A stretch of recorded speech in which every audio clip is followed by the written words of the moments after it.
There's a very, very big problem with Nigerians, Nigerian Christians to be specific, and this problem needs to be talked about as soon as possible. This whole Hallelujah challenge just opened my eyes to a lot of things.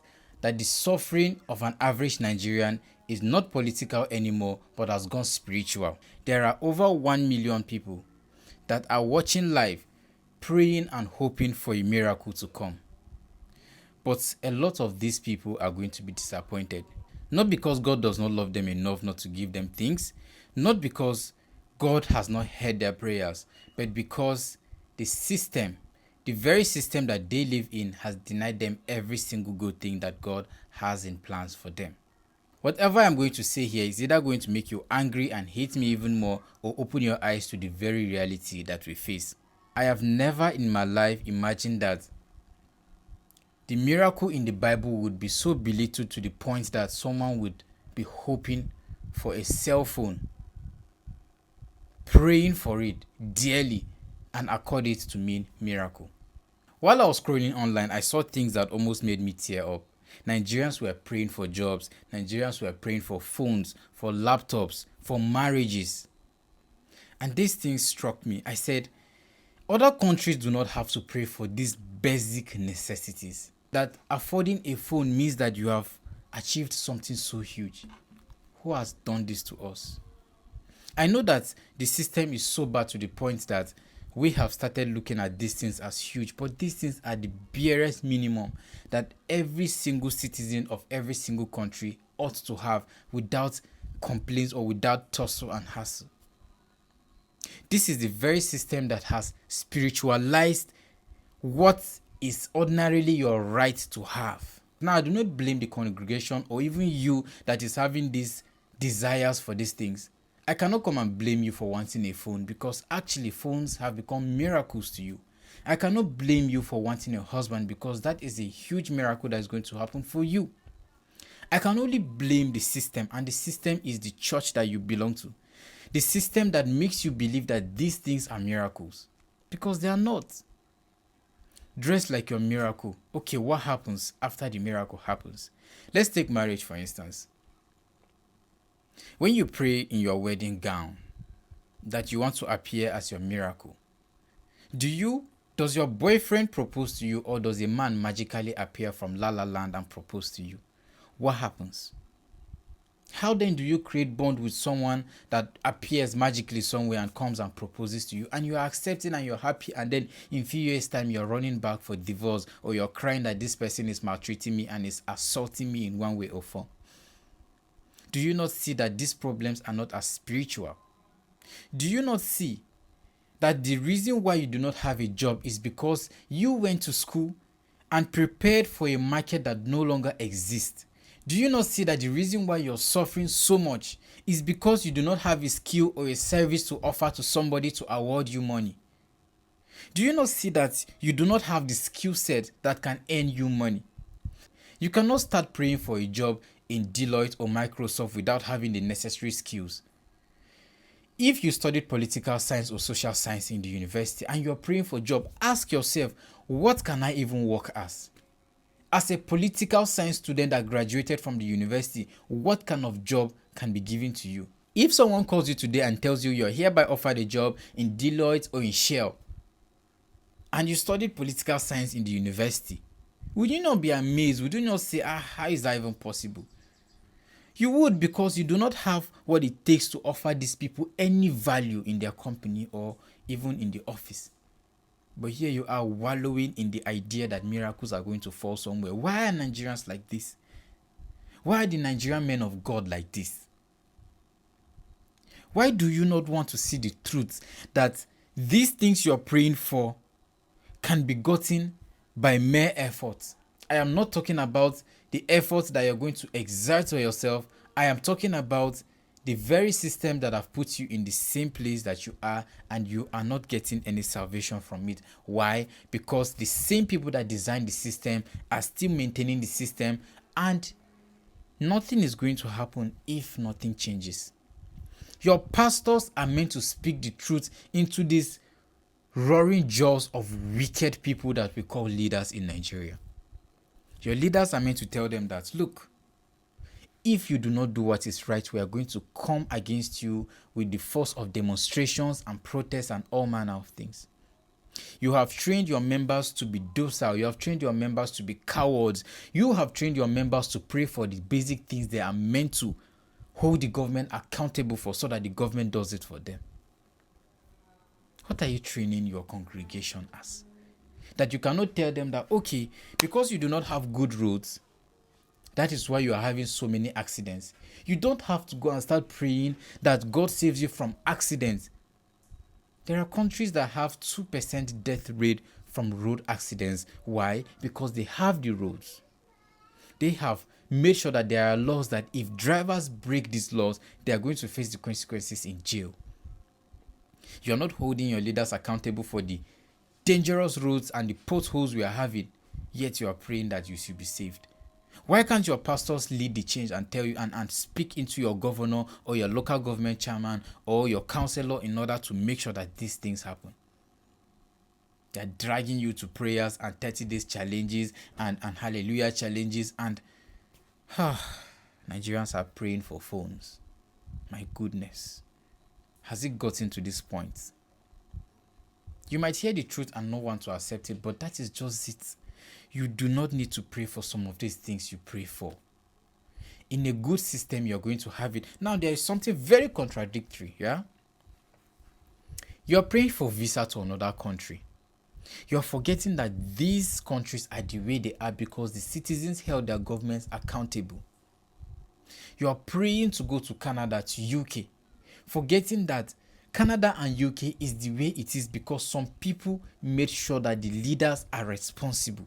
Your pastors are heavily spiritualizing things that we ought to come together and fight. We ought to come together and hold these people accountable. You might not agree with me, but you just have to know that this is the truth. And the truth is that these things you pray for, you're not going to receive. You have to come to a realization that these things you're asking God for, that you're spiritualizing, is never going to materialize. Why? Because God has already set systems in place that ought to guarantee you those things. You do not have to pray for a job if the system is working because the government already provides jobs for the citizens. It is as simple as this. Even when you get this job, you're in constant fear that someone is coming for your position. Why? Because the competition for that role is so much, it's so heavy. You need to start seeing these things. I am not saying you should not pray, and I am not saying that you praying for a laptop or phone is not valid or praying for your husband is not valid. All I am saying is your pastors are not helping you in the sense that they are meant to speak the truth into you and lead the change. That is where I'm most concerned about. They are meant to lead the change. Okay, my governor in Benue State is seeing that bandits are killing us and he's not doing anything about it. Let us march to the government house and demand that something happens. When has your pastor, when last, if it has ever happened, that your pastor came and spoke against the ills that are going on? Why? Because they are afraid that the relationship that might be created later in the future with their governor or their chairman, that bridge has already been burnt in the past. So they cannot speak against it because they don't know tomorrow. In quotes, they don't know tomorrow. Because the governor might call them, hey, come and bless my new house, come and bless this, so that they will give them fat checks. But because they have already said something evil about the governor or the local government chairman, it has denied them that role or that position where they are going to make more money. I need to make you realize that your pastors are part of the problem. For they not speaking against these ills, for they not leading the change, for them spiritualizing the very problems that the government is meant to solve, these people are part of the problems. I can state this because my priest speaks against this almost every Sunday. In fact, it has become as though he is ranting and he is frustrated. My priest speaks against this every single Sunday, and he is one of the reasons why this thing has been inculcated in me such that I am pained when I see these kind of things happening. You can call me stupid, you can call me all manner of names for believing in Nigeria, but I believe in Nigeria because I see the possibility that Nigeria can have.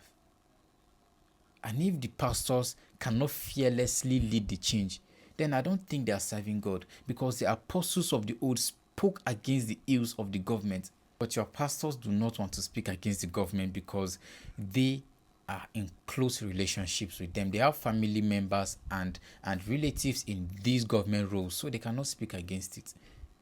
They're only using you. I am not saying Hallelujah Challenge should not hold, or people should not pray for 30 days and make challenges and dress as your miracle and have faith. But I am most concerned about how Christians have become, how Christians have been reduced to praying for the kind of things they are praying for. No wonder an average Christian travels to the UK and to Canada and to US and stops going to church and stops praying. Why? Because they do not need to pray for accidents, because they are almost guaranteed to go to where they are meant to go to. They are almost guaranteed that their lives are safe. They are almost guaranteed a job. All I am saying is that your pastors refusing to tell you these things I am telling you is the very reason why Nigeria is the way it is today. If all the pastors in Nigeria decide that today these problems are going to come to an end, we are going to do something about it, I promise you something will start changing. I am promising you. We have over 1 million churches in Nigeria. In fact, over 1 million denominations, not even churches, 1 million denominations. If Redeemed Church alone decides today that they are going to hold the government accountable, I promise you something will change. Something will change. No, I'm not talking about Dunamis, talking about all other denominations, even Catholic. If only the Catholic Church and the Redeemed Church decides that we are going to go on marching on the road to decide and bring a change and hold these leaders accountable, we are going to march to our government house, our chairman's house, the presidential villa. I promise you, in no time, we are going to start seeing results. Because what the government is scared about the most is revolution. The government cannot stand revolution because they know that their positions are threatened. They know that their wallets and their purses are threatened. My heart weeps because Nigerians are praying for phones and are calling it a miracle. If you do not know what a miracle is simply having a divine intervention of something that the physical cannot do or cannot give. Sarah was 90 years old when she gave birth. Medically, it is impossible. Scientifically, it cannot happen.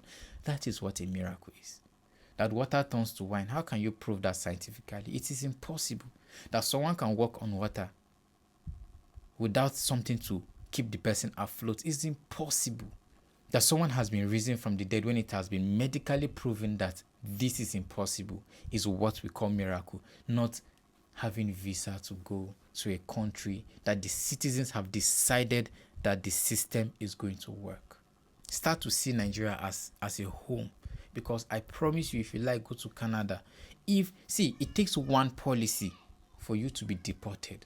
It takes one mistake for you to be deported. Do you know that living in UK, Canada, you can only live as a saint? You cannot afford to do wrong. When you do wrong, they have sent you back, and you come back and start from square one. Where you are staying is temporary. It is not reliable. One president can come with a policy. We need to deport. We have a lot of immigrants. We need to deport at least 1 million people. And you are threatened. You are in trouble. We are running as though it is not our home and as though that place is so safe. I promise you, it is not that safe. When I speak like this, people insult me and say, okay, you're fighting for a country that is... Yes. If we do not fight, how do we get it? And if I go out to protest, they will kill me. Yes. The cost of freedom is blood, if you do not know. You can only get peace when you fight for it. Open your eyes and start to realize that there is something deeper, far deeper, far deeper than Hallelujah Challenge. Please have the spirit of leading change, have the spirit of questioning people, have the spirit of questioning even your spiritual leader. Don't be so timid and timorous that you become so insensitive to the problems around you that you are running away from it instead of fixing it. The reason why Africa and Nigeria is the way it is today is because we as a people have refused to fix our problems, rather run to other people or expect other people to fix it for us. That is why we are here today. I urge you to open your eyes and realize that we do not have a home other than Nigeria. Nigeria is the only home we have. And if you cannot fight for it, you will run to another man's land and you are going to live like a thief because you are never free. Peace.